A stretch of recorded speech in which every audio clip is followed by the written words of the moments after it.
তারপর ওইসব খাওয়া হলো, মানে ওইসব বলতে কফি আর বার্গারটা আমাদের শেষ হলো।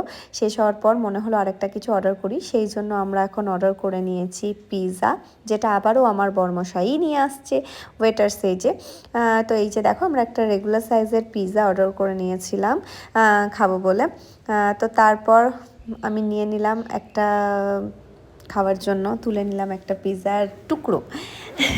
তো এই যে দেখো, ভীষণ চিজি চিজি ছিল আর খেতেও খুব সুন্দর লাগছিল। আর আমি এরকম করে খাচ্ছিলাম বলে ওরা আমাকে হাসাচ্ছিল। তো আমি বললাম ঠিক আছে ঠিক আছে, তুমি যখন খাবে তখন দেখবো। এই বলে যখন ও খাচ্ছিল তখন আমি ভিডিও করছিলাম।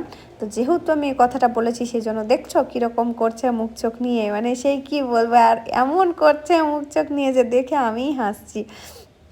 তো তারপর মেয়েকেও জিজ্ঞেস করলাম ওর কেমন লেগেছে, ও বললো ওরও খুব ভালো লেগেছে। তারপর সবার খাওয়া হয়ে গেছে, কিন্তু আমি এখনও নিয়ে ওটাকে টুকছি। তার কারণ হচ্ছে আমি পোজ দিয়ে ছবি তুলছিলাম, গল্প করছিলাম, এইসব করতে করতে আমার আর খাওয়া শেষ হয়নি। আমি লাস্ট ফাইনালি খাওয়া দাওয়া কমপ্লিট, পেট এখন ভরে গেছে, আর তো কিছু খেতে পারবো না, পেটে জায়গা ছিল না। সেই জন্য আমরা এখন বেরিয়ে পড়েছি বাড়ি যাব বলে।